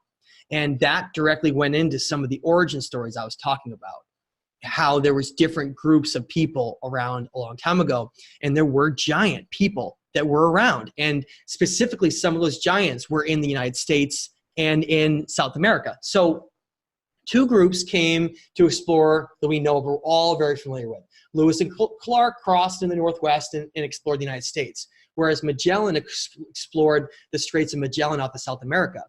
Well, and again, these are all things that are, just like you said, completely left out of the books, and yet people scoff at the idea of a conspiracy. So Lewis and Clark mentions in his logs they saw giants. No one ever heard about that ever again. Magellan, even better. He was sailing, and these are in his direct logs. Go look it up online. I talk about this all the time. Magellan was sailing down what's called the Straits of Magellan, named after him, off of Patagonia, off of South America.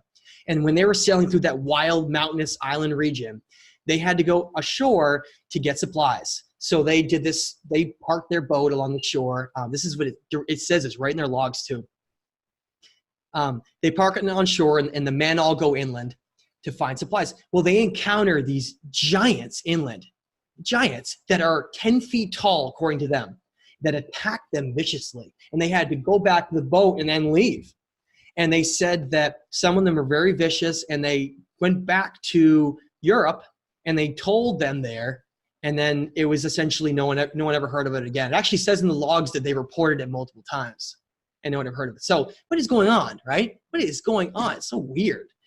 There is all of these strange aspects of our reality that have been hidden over time. Some even claim that the Smithsonian is involved, and that some of these skeletons have been found and they've just been buried and thrown away. And how do we know when there's an archaeological find that goes against this doctrine, right? And it gets put away, and it's, oh yeah, well, that'll be put on display or whatever, and it ends up in some basement. Who's tracking that stuff? Is anyone care? Does anyone care about what happens to any of this stuff? Most people don't. And sadly, a lot of history has become something called the Vatican Archives. I don't know if anyone knows of. The Vatican Archives represents where a lot of the native indigenous writings that came from the Aztec and Maya went when they colonized. Cortez came and basically conquered and destroyed the Inca and Maya, the Aztec and Maya. They took a lot of those ancient writings that talk about a lot of what I'm talking about, and they confiscated and hid them, just like they did with some of these Gnostic writings that are hidden down there as well. Just because it would go against this paradigm that, again, like I've mentioned, that would disrupt things the way that we've been told. So we'll make a long story short, the Romans even have stories about how that when they were moving into Germania, which is the region of Germany, they fought giants. They fought them in battles. And that information was eventually just became myth, just like these ancient civilizations in Atlantis. And now we don't even believe that any of it was real. And it's like, it was actually part of our history. And it really makes you like take a step back and be like, wow, I have to rethink a lot of what happened back then and what used to be around. Yeah. Buffalo Bill was given a gift of a giant human femur. Really, I didn't know about that actually. Buffalo. So they said Buffalo Bill was given a giant femur of one of these giants. That's really, really cool. I didn't know about that. So I mean, it's hard not to go towards the idea of the suppression and conspiracy aspect, because over and over again you find this it just keeps coming up where information disappears, and then, or in some cases it's inverted to a meaning where we think, something like the concept of heaven and hell and what that means. You find out it's actually like a tool to control people, whereas it's really just a concept of it's not a physical place that you go. They're all just religious concepts that were used to control people with fear and things like that. There's a book called 2 Years Before the Mass, and that basically is a younger fellow working basically Boston area, I guess, decided he wanted to join the boat crew basically they're called Marines, I guess, then, but they were the people that climbed up the mast and spread the sail mast. 2 years before the mass, it was another story about one of these sailing people that are sailing down South America that has basically the same description as Magellan did.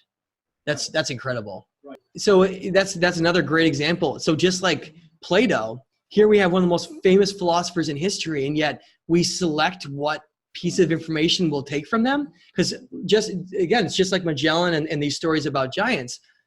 Everyone knows about Magellan. And that's a household name, but no one knows about the giants.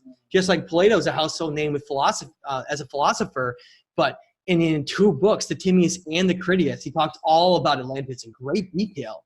And we ignore that and just pretend that that's a myth, even though he got his information from Solomon and Solon, all that goes all the way back to ancient Egypt. And you can basically trace this trail of information all the way back to the ancient world, to these stories. But hopefully one day, these mysteries of our world will finally come out to the public. Because I mean, this information is eventually going to get out.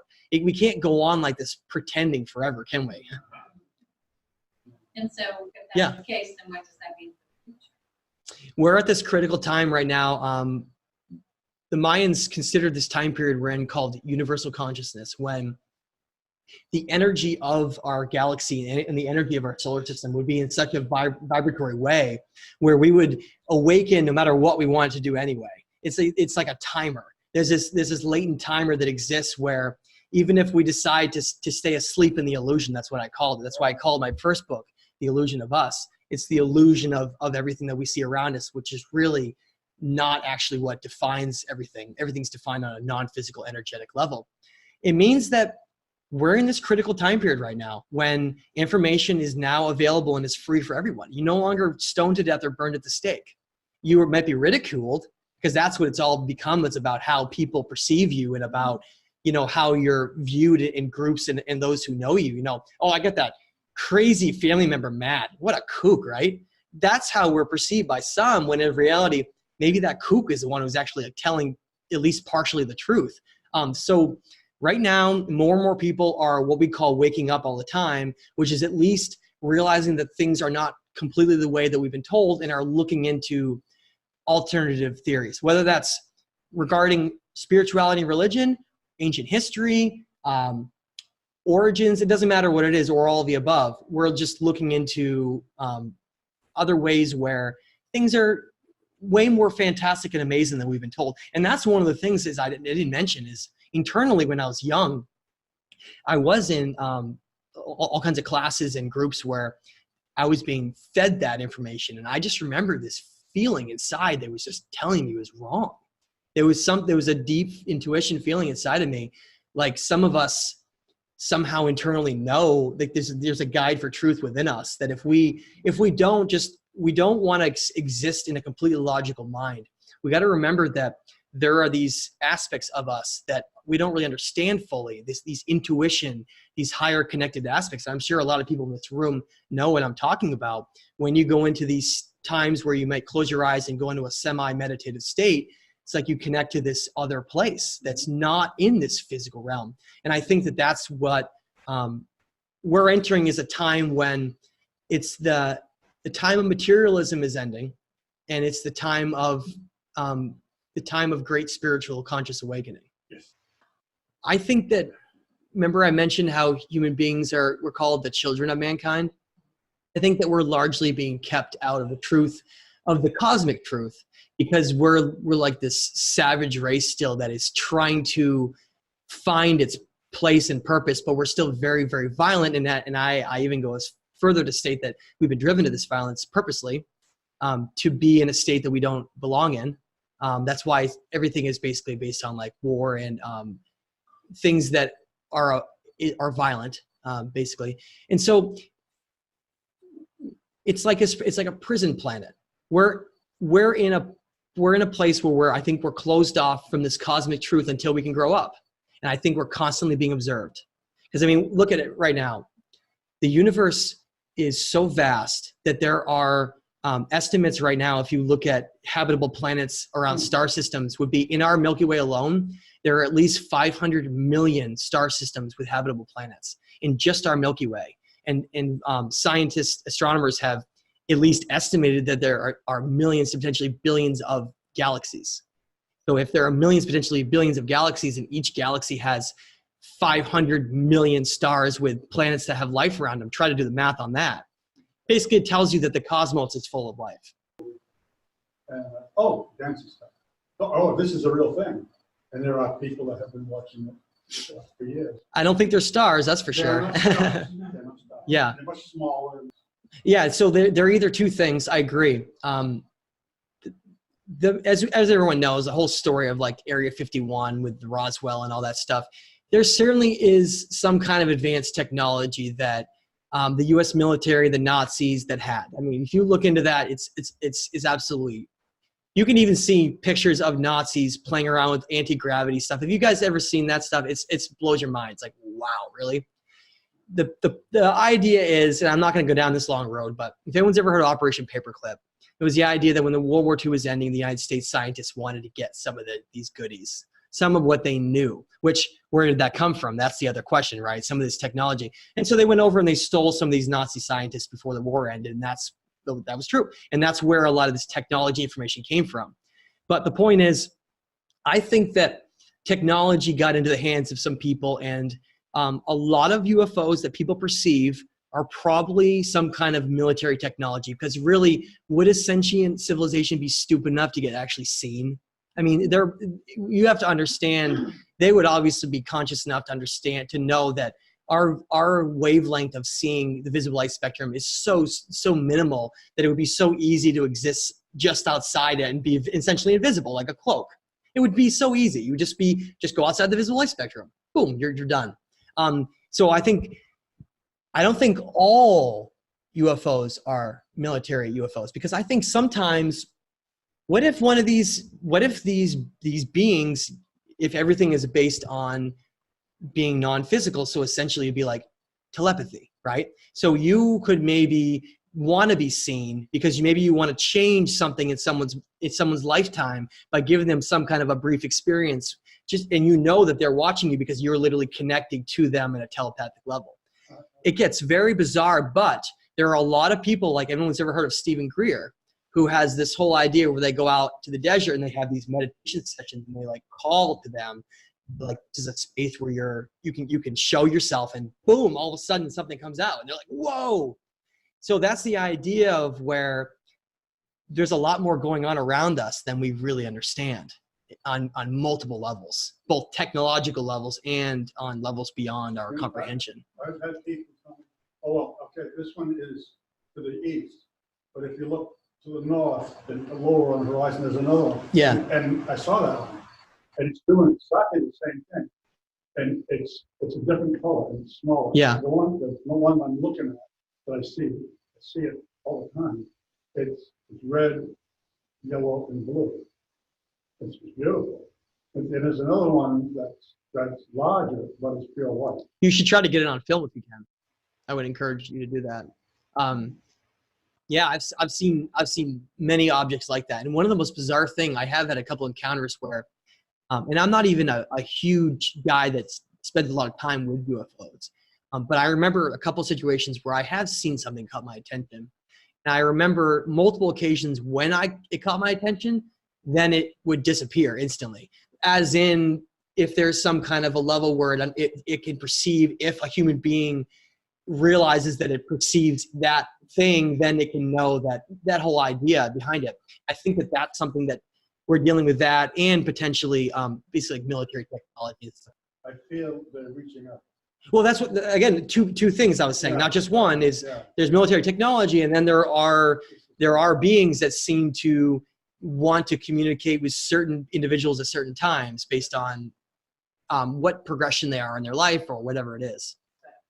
Yeah, so that work has been called the good work by many over time. Mark Passio has given that a name, and it represents a decision you make in life to follow a certain kind of path, to be one of these, I guess you could call them beacons, for all those around us so that you can raise the vibration and energy. And like you said, I think that those are the people that if a sentient being was going to communicate with some way, just seeing it or whatever it is, they would probably only choose individuals like that, who they know are a certain kind of consciousness.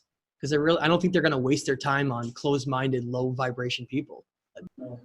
Are you actually doing this? Are you actually doing these motions? No. Are you bending the light to make the appearance of them? Yes.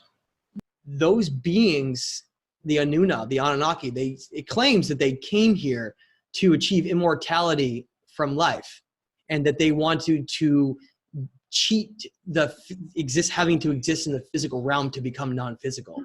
That's why they created us, to be able to just exist internally in higher dimensions, where you could essentially govern or rule over anything below you because you would have a higher state of awareness. And so you mentioned having connections and telepathic visions, all these things.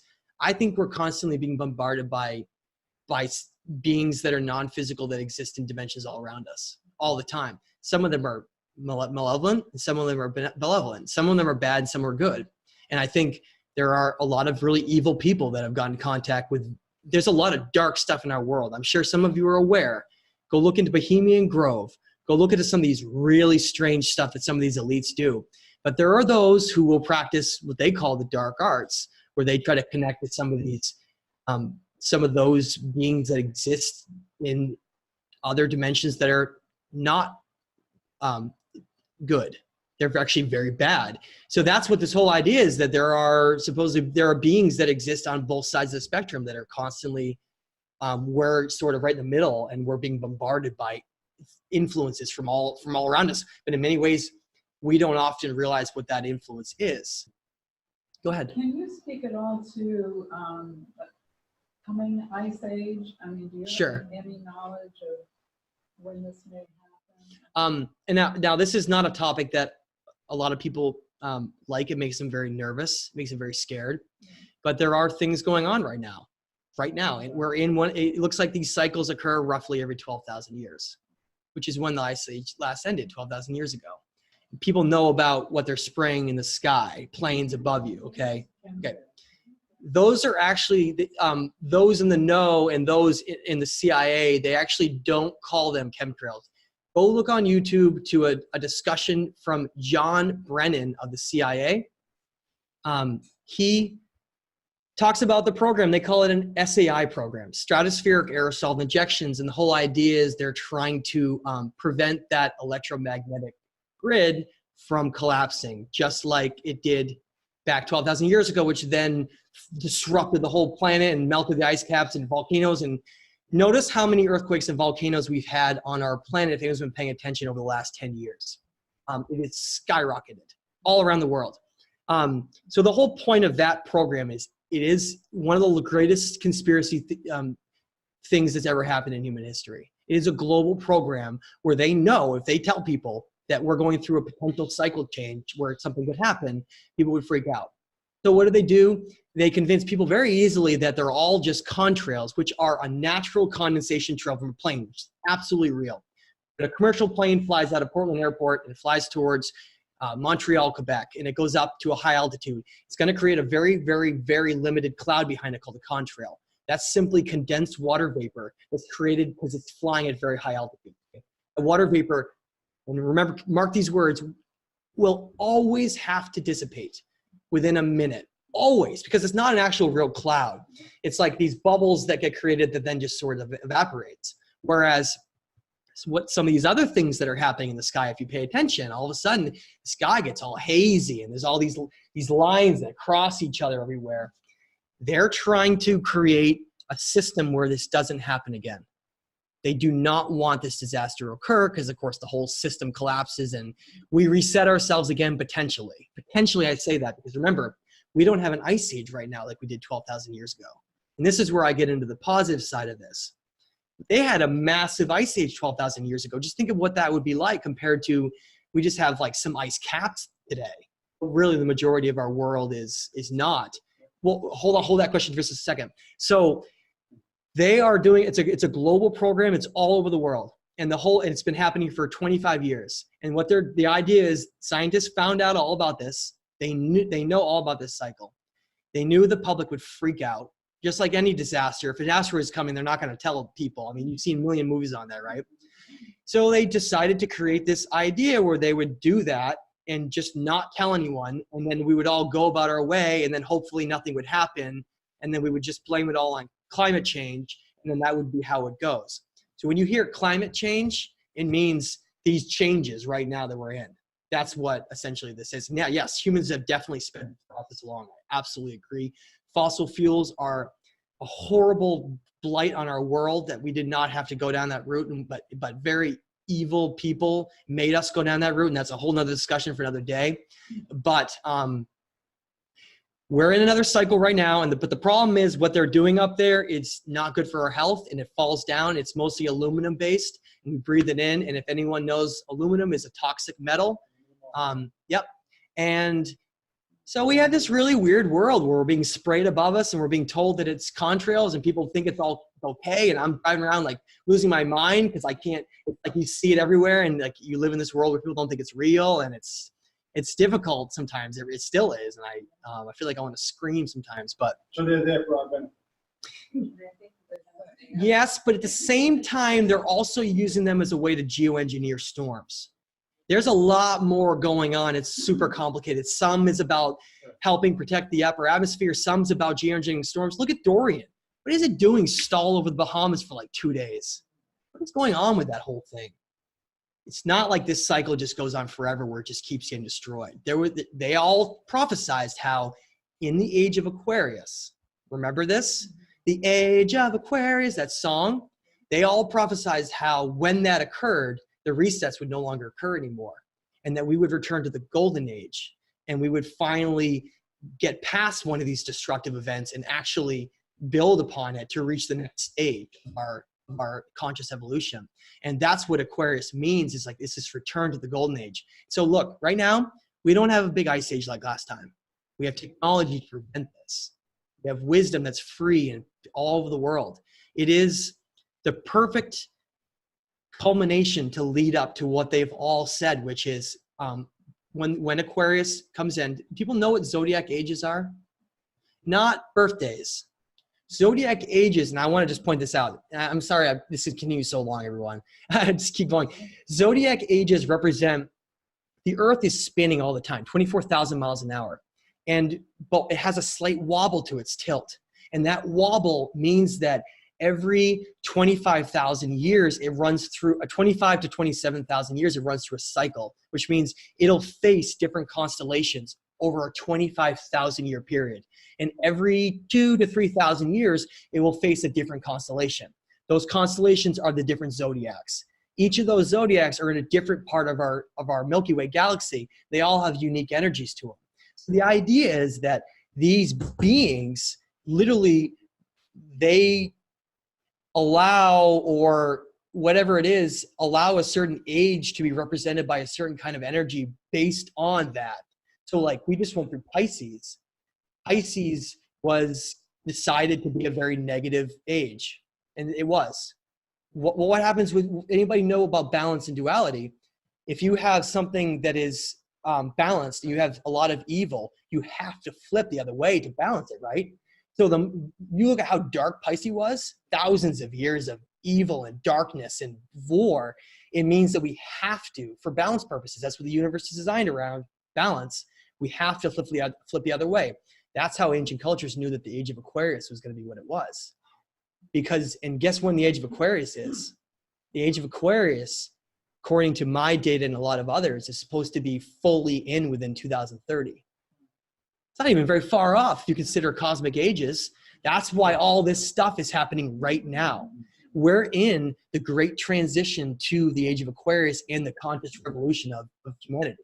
What time to be alive? That's right, exactly. This is the most incredible time to ever be here. So if the age of Aquarius is supposed to come in 2030 and it's 2019, we have like 11 years, right? I think it's going to be a very rocky road. What was your question? I'm sorry. It was actually about bullshit. Yes. Okay, I'm going to bring that up because that's where everyone goes, yes, that may have been one of the factors that destroyed this past civilization. There could have been a complete pole shift. What do people know what a pole shift is? There's a magnetic north and south pole in the earth, and it represents the tilt of its axis where it's spinning, okay? If you get a pole shift, you can shift it. The whole earth can become unstable because it has to readjust. Look at what's going on over the last 10 years. The Inuit of Canada came out and stated that the stars had moved. They had been hunting with the stars for generations after generations. All of a sudden, they were in a different spot. Like, what is going on? Well, our magnetic North Pole has been moving for over 10 years right now. And they've had to go up, fly reconnaissance missions up there to try to find out where it is right now. That's the effect right now of this shift. However, notice it hasn't happened yet because a wobble is not a shift. It's a wobble. So I think, look at all this weird secrecy in Antarctica. All these presidents going down there to visit it and walking around. All this weird secrecy in the North Pole. Admiral Byrd, anyone ever heard of Admiral Byrd? Flew over the North Pole, saw some strange hole in the ground and all this stuff. I think that they've had secret technology at the poles for a long time. And the combination of chemtrails and technology is they're going to prevent this pole shift. It's not going to happen. They're going to try, and I think based on a prophecy that everyone says it's not going to happen, but war might. As you can see, they've been trying to start war over and over and over again, and people keep rejecting it, thankfully, because we're in a higher conscious mindset. But there's going to be a lot of it's going to be a rocky road over the next whatever years it is to transition to this, even if we don't get those types of events.